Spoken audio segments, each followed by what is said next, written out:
Feche os olhos. Agora, enquanto ainda estão fechados, imagine o quarto atrás de você. Você consegue vê-lo? Claro que não, mas aqui está a pergunta que vai te assombrar. Ele existe? Não ele está lá em algum sentido vago, filosófico, mas ele realmente existe fisicamente, agora, enquanto você não o observa? Seu instinto grita sim. A cadeira, a parede, a janela são sólidas, reais, esperando pacientemente que você se vire. Mas a física quântica sussurra algo muito mais estranho. Talvez não sejam. Talvez, no sentido mais verdadeiro, o mundo atrás de você esteja suspenso numa névoa de possibilidades, nem aqui nem lá, aguardando seus olhos para que eles se colapsem em realidade. Isso não é ficção científica, é o limite do que sabemos sobre a própria existência. Em 1927, físicos quebraram as certezas. Eles dispararam elétrons, partículas fundamentais e minúsculas, contra uma barreira com duas fendas. Se você não estivesse observando, o elétron agia como uma onda, passando pelas duas fendas ao mesmo tempo, interferindo consigo mesmo, criando um padrão só possível se existissem em múltiplos lugares simultaneamente. Mas no momento em que você colocava um detector para ver por qual fenda ele passava, a onda colapsava. O elétron escolhia um caminho, tornava-se sólido, real, fixo, mas só porque você olhou.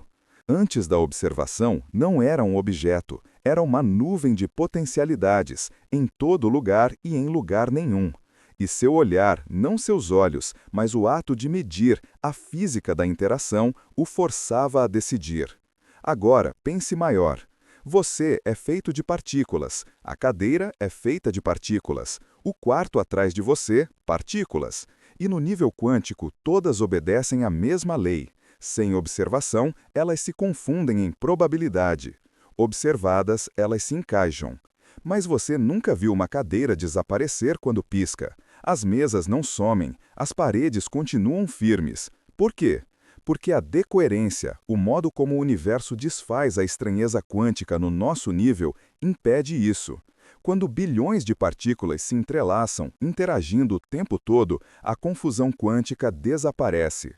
A função de onda colapsa não porque você olha, mas porque o próprio ambiente está sempre observando, medindo, forçando a realidade a se estabilizar.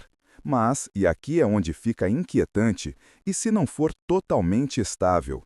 E se, no instante antes de você virar a cabeça, o quarto atrás de você for apenas um pouco menos real? Não sumido, mas mais suave, pairando num estado em que sua mente consciente nunca percebe, porque quando seus olhos chegam, a realidade já voltou ao foco. Pause, faça o teste. Fixe o olhar numa parede, numa tela, nas suas mãos. Agora, sem mover os olhos, preste atenção às bordas da sua visão periférica. Essa zona borrada, onde as formas perdem detalhes, onde seu cérebro preenche lacunas com suposições. Você não está realmente vendo a periferia, está imaginando, construindo com base na memória e expectativa. Agora, vire a cabeça rápido.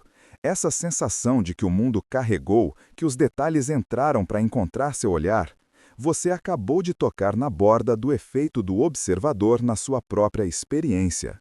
Filósofos lutam há séculos com isso. George Berkeley, bispo do século XVIII, afirmou que os objetos existem apenas porque são percebidos, por nós ou por Deus. To be is to be perceived. Portanto, se uma árvore cai na floresta e ninguém ouve, haverá som? Berkeley diria que não. Sem observador, não há evento. Sem medição, não há realidade. A física quântica não comprovou Berkeley, mas deu uma base matemática à sua loucura. A interpretação de Copenhagen, a maneira mais famosa de entender o comportamento quântico, diz que partículas não têm propriedades definidas até serem medidas. Antes disso, existem em superposição, todos os estados possíveis ao mesmo tempo, esperando. Mas aqui está o golpe que quebra mentes. O que conta como observador? Precisa ser consciente, humano? Ou um fóton refletindo em um objeto já é suficiente para observar e colapsar a onda? A maioria dos físicos diz que consciência não tem nada a ver com isso, medição é interação. Mas uma minoria inquieta pergunta: o universo existia bilhões de anos antes da vida, então quem o observava? Quem colapsava a função de onda no cosmos primitivo? Alguns dizem que o universo observava a si mesmo. Outros acham que observação não é a palavra exata, seria melhor chamá-la de interação, removendo o ego humano. Mas há aqueles, filósofos, místicos, físicos rebeldes, que sussurram: talvez a realidade fundamentalmente dependa da participação. Talvez o universo não exista lá fora, independentemente. Talvez seja uma dança entre observador e observado, e você não está descobrindo o mundo, você está completando-o. Aqui fica pessoal. Cada vez que você olha para algo, não está recebendo informações passivamente. Você está participando da criação daquele momento. Os fótons atingindo sua retina, os sinais neurais correndo para o cérebro, a experiência consciente que se monta a partir do caos elétrico, isto não é reprodução, é construção. A realidade no nível quântico não existe de forma fixa até ser medida, e no nível humano, seu cérebro constrói o mundo que você experimenta a partir de fragmentos, previsões e suposições sensoriais. Então, quando você se vira e vê o quarto ainda lá, você o colapsa de volta à existência, ou, pelo menos, finaliza a versão que sua mente aceita chamar de real. O experimento da dupla fenda assombra porque é simples, repetível e absurda para o senso comum. Se ninguém observa, o elétron é onda. Se alguém observa, é partícula. O universo se comporta de forma diferente dependendo se você está olhando. Não porque ele tenha vergonha, porque observação é evento, interação física, e sistemas quânticos reagem a eventos. Mas isso significa que a realidade é condicional. Significa que o passado pode não ser tão fixo quanto pensa, porque se a observação determina o resultado, então o que você vê agora pode, em algumas interpretações, alcançar para trás e determinar o que foi. Você não está parado num mundo sólido e imutável. Está no cruzamento entre possibilidade e percepção, e cada olhar que lança é um voto para qual versão da realidade será real. Vire a cabeça de novo, devagar desta vez. Observe o mundo se montar na sua visão. Você não está apenas vendo, você está invocando, chamando a existência das névoas do que pode ser.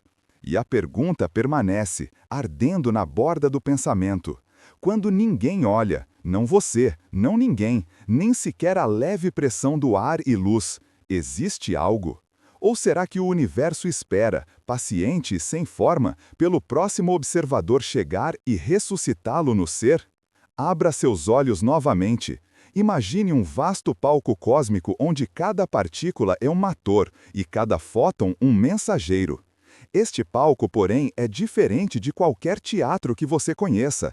É um lugar onde o roteiro não é escrito até que os atores atuem, onde o cenário surge apenas sob o holofote da observação. Este é o mundo da decoerência quântica, o processo que transforma possibilidades nebulosas em realidade que você percebe.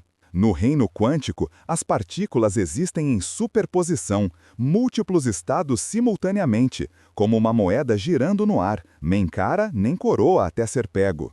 Mas a decoerência age como a sala de edição da natureza. Quando as partículas interagem com o ambiente, moléculas, fótons e tudo ao redor, o estado quântico frágil se fragmenta rapidamente, colapsando em um único resultado. É por isso que gatos nunca estão vivos e mortos na sua sala, mesas não desaparecem quando você pisca. Ainda assim, o momento exato e o mecanismo desse colapso permanecem misteriosos. A decoerência é explicação suficiente ou a consciência tem um papel oculto? A interpretação de Copenhagen, dominante por quase um século, declara que o ato da medição, uma interação com um sistema macroscópico, colapsa a função de onda, fixando a realidade. Mas quem ou o que desencadeia esse colapso? O aparelho medidor? A mente do observador? O próprio universo? Filósofos discutem sem fim. O bispo George Berkeley, no século XVIII, afirmou que a existência depende da percepção. Ser é ser percebido. A realidade, portanto, estaria inseparavelmente ligada às mentes? O mundo deixa de existir quando ninguém o observa.